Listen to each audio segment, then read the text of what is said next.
My name is Byrones Khainga. I am the Technical Services Manager at the Kibera Town Center of the Human Needs Project. Being the manager in charge of technical services, basically, my scope is around uh, every engineering component in this building. I'm an electrical engineer. So I was looking for something that would basically intrigue me in the engineering world, and also having born and fully bred in Kibera, I was also looking at a way where I would put engineering into best use, basically to empower the community that I come from. So Kibera Town Center to me was the best option. Kibera has had different faces.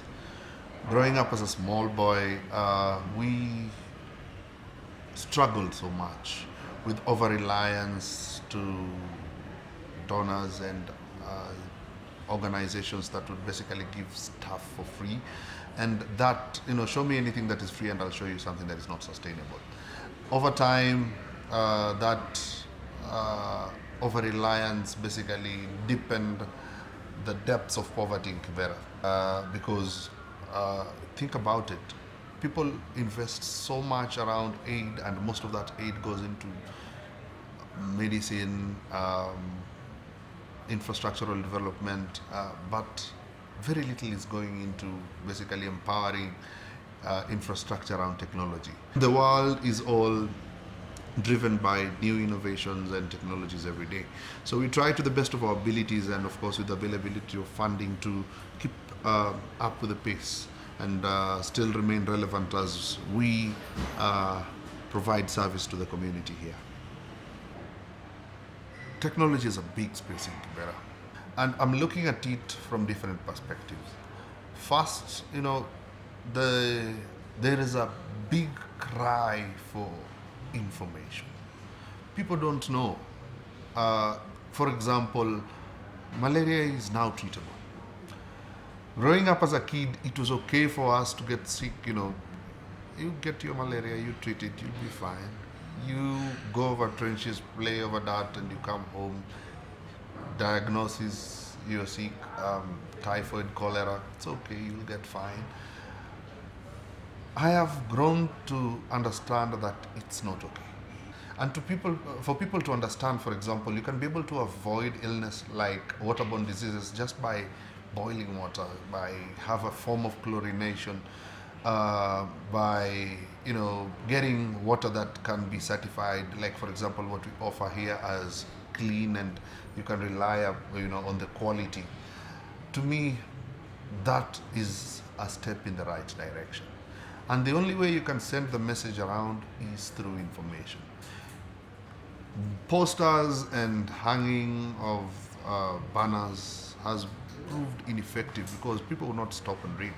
But for example, little adverts around our social networks and groups around Kibra, where people would send messages around, boiling water, or if there's an outbreak, information that yes, there is an outbreak, guys, take care, wash your fruit, wash your vegetables. Simple steps of information would go a long way in making the difference, because as I said, with a struggling economy here, with basically people at the bottom of the pyramid, it would go a long way by them being able to just have that knowledge. All the platforms are available.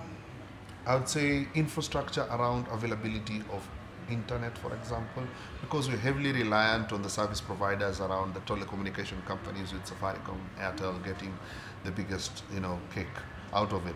But it's costly to basically run data on telecommunication networks, because people have smartphones and they can get as cheap as it can be, and we have to basically, for example, if you're sending any form of information, you have to hope to God that people have money to buy data. If not, information might not get through, and some of it is urgent, like a fire outbreak and things like that. You need reliable, available, and inexpensive connection for you to be able to run that kind of thing. I believe each community has its own customized solutions to their problems. So we know what we struggle with. Such kind of stuff around people coming up with local solutions to local problems can only be driven on digital platforms. As Kiberans, we are inviting the world to join us.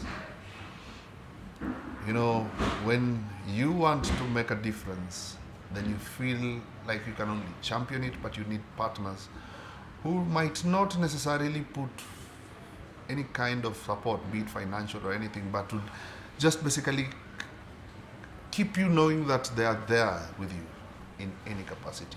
There are opportunities that you will not believe in Kibera. So an opportunity for them to partner with various organizations that would do something that they are for, because not everybody would like everything. But there is something I believe that is happening here in its own diversity and interesting demography that would basically attract partnerships. And it would go from volunteer to, you know, aid, but sustainable aid that would make a difference. It's expensive to buy books in school, and they don't come free. So if, for example, we can have a soft copy of textbooks for schools available on digital platforms where people can be able to download that cheaply and have that, you know, on their phones or tablets for kids, it would go a long way again in helping, because we are talking again of a population where over 45 to 50, I'd say 50% of the population are young people. Show me a young person in Kibera, I'll show you somebody who owns a smartphone. I'll be going to school, back to school this year. So I am thinking I need to get the best of education and be a story for Kiberans, for that small child who's looking up, you know, every day and thinking of a tomorrow that is better. I'd be happy to leave that narrative for them.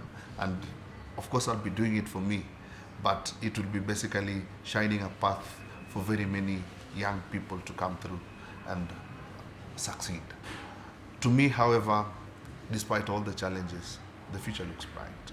Where I see it, where we've come from, and where we are going to, as Kiberans, the best is yet to come.